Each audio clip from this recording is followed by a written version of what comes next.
मान्यवर 50 वर्षों तक 1976 से लेकर 2026 तक देश की जनता को जनसंख्या के अनुपात में प्रतिनिधित्व नहीं मिला। 26 में ये सीमा समाप्त हुई। अब 26 में सीमा समाप्त होने के बाद अगर डिलिमिटेशन करते हैं तो डिलिमिटेशन 29 के पहले समाप्त नहीं हो सकता, क्योंकि परिसीमन आयोग का एक नियम है कि हर कॉन्स्टिट्यूएंसी में जाकर पब्लिक हियरिंग देना होता है। तो 543 कॉन्स्टिट्यूएंसी का पब्लिक हियरिंग 26 के मध्य से लेकर 29 तक हो नहीं सकता और 27 तक जनगणना के आंकड़े नहीं आ सकते। तो स्वाभाविक है अगर हम 29 का चुनाव नारी शक्ति वंदन अधिनियम के स्पिरिट के साथ कराना चाहते हैं, इस देश के 50% मतदाताओं को इस महान सदन में 33% आरक्षण देना चाहते हैं, तो अभी ही ये लाना पड़ेगा। ये जो पूछ रहे थे क्यों अभी आ रहा है, इसके लिए मैं पूरी बात समझा रहा हूं। वैसे मैं मानता हूं ये समझे हुए, मगर मान्यवर कहावत है ना, सोता है उसको जगा सकते हैं, जो जागता ही पड़ा हो उसको कोई उठा नहीं सकता। ये सब समझते हैं मगर एक भ्रांति खड़ी करना चाहते हैं। मान्यवर 76 में इस देश की आबादी थी 54.79 करोड़ और आज 140 करोड़। तो 54.79 करोड़ आबादी में जितने सांसद थे उतने ही 140 करोड़ की आबादी के बाद रखना ये इनका मानना है। मान्यवर आर्ग्यूमेंट क्या दिए गए कि सबको बोलने का कम मिलेगा, 0 ओवर में मौका नहीं मिलेगा। मान्यवर सरकार का दायित्व है कि सदन के सदस्यों की संख्या बढ़ेगी तो सरकार सदन के दिनों की संख्या भी बढ़ाएगी। और मान्यवर आप तो बड़े दयालु हो, रात को 12-12 बजे तक सबको 0 ओवर का मौका देते हैं। और एक तीसरा भी तरीका है साहब, तीसरा भी तरीका है कि अभी जो समय राहुल गांधी जी के अप्रोच के कारण जाया जाता है वो राहुल जी भी बंद कर दे तो अपने आप बोलने का सबको टाइम मिल जाएगा। ये विरोध कर स्थगन करा कर जो समय बेकार कर देते हैं वो अगर वो भी बंद कर दे तो कुछ सरकार बढ़ाएगी, कुछ राहुल जी बढ़ाएंगे और कुछ आप बढ़ा लोगे, तो समय की चिंता किसी को करने की जरूरत नहीं है। मान्यवर परिसीमन आयोग वो एक प्रकार से संवैधानिक अधिकार है हर मतदाता को अपना प्रतिनिधित्व समान रूप से प्राप्त करने का, और 120% की वृद्धि होने के बाद ये कभी हो नहीं सकता कि एक समान। मैं तमिलनाडु का ही उदाहरण देना चाहता हूं। मान्यवर तमिलनाडु में 39 सीटें हैं। अगर डीएमके का मानकर हम इसी 543 सीट में आरक्षण करते हैं तो 13 सीटें महिलाओं के लिए आरक्षित हो जाएगी और 26 सीटें ओपन रहेगी। अगर 2011 की जनगणना के आधार पर करते हैं तो तमिलनाडु की सीटें 6 कम हो जाएगी, परंतु हम वो नहीं कर रहे। हम 50% वृद्धि हर राज्य की कर रहे हैं जिससे किसी का प्रोरेटा नहीं। तो अब क्या होगा, 59% सीटों में 20 सीटें बढ़ेगी और 39 सीटें महिला ओपन रहेगी और 20 सीटें महिलाओं के लिए आरक्षित रहेगी। मान्यवर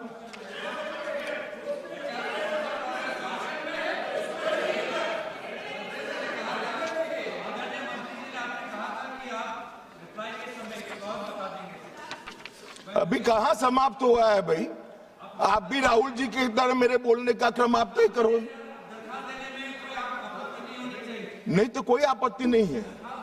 मैं दूंगा ना, इससे भी अच्छी दरखास्त दूंगा, चिंता मत करो। और मान्यवर, कुछ सदस्यों ने सवाल उठाया कि जनगणना क्यों समय पर नहीं हुई। मान्यवर, सबको मालूम है कि 21 में जनगणना होनी थी और 21 में इस सदी की सबसे बड़ी महामारी आई, कोविड का संकट आया और कोविड के संकट के कारण जनगणना संभव नहीं हो पाई। कोविड का संकट समाप्त होने के बाद देश को काफी समय लगा इसमें से उभरने में, और जब 24 में जनगणना की शुरुआत हुई तब कुछ दलों ने उचित ही मांग करी कि भाई जाति के आधार पर जनगणना करनी चाहिए। सरकार ने अनेक दलों के साथ चर्चा की, अनेक जाति समूहों के साथ चर्चा की, कई सारे सामाजिक ग्रुपों के साथ चर्चा की, कुछ सरकारों से भी चर्चा करी, राज्य सरकारों से, और बाद में निर्णय करा 25 में कि हम जाति जनगणना कराएंगे। मान्यवर, और ये निर्णय होने के बाद अब जो जनगणना हो रही है उसमें जब व्यक्तियों की गणना होगी तब जाति का कॉलम आने वाला है और जाति की गणना भी होगी, ये सुनिश्चित है।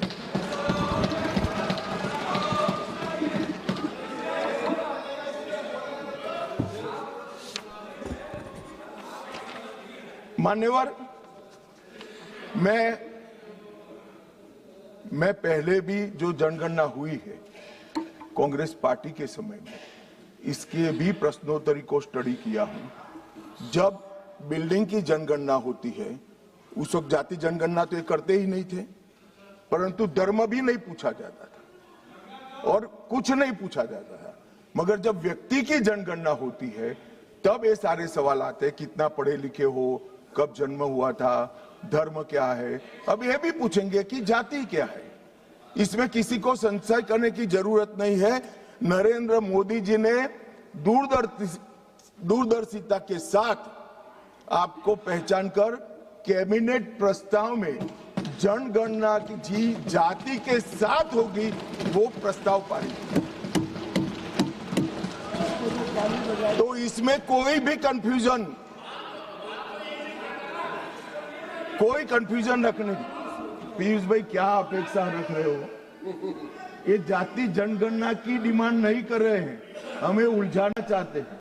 अब पीयूष भाई बेचारे भूले हैं, वो कहते हैं कि जाति जनगणना की घोषणा कर रहे, ताली बजाओ। हम कर रहे हैं तो ये ताली नहीं बजाएंगे।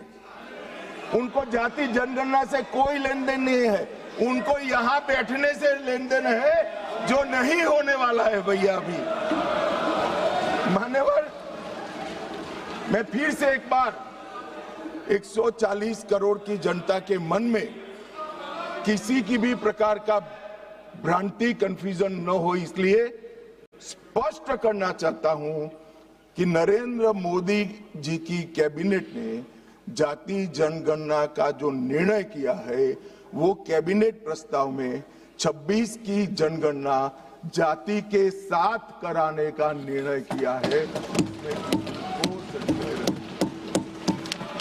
और मान्यवर,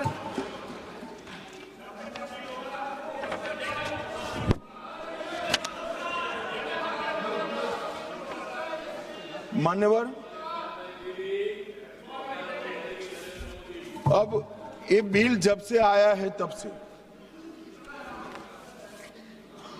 विपक्ष ने कुछ भ्रांतियां फैलाना शुरू की।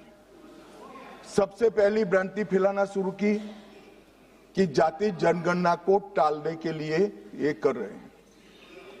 जाति जनगणना को टालने के लिए हम ये संविधान संशोधन लेकर आए हैं। मैं इनको बताना चाहता हूं मान्यवर, 3 माह पहले जाति जनगणना का पूरा टाइम टेबल हम घोषित कर चुके हैं, टालने का सवाल ही नहीं है। जातिवार जनगणना की शुरुआत हो गई है, उसका पहला चरण जो है वो अभी चल रहा है। फिर आए कि दक्षिण को अन्याय हो जाएगा। कल मुझे थोड़ा भय लगा कि उत्तर बनाम दक्षिण का नैरेटिव एक रात के लिए भी दक्षिण के राज्यों में नहीं होना चाहिए। मैं फिर से स्पष्ट कर देता हूं, दक्षिण का राज्यों का इस सदन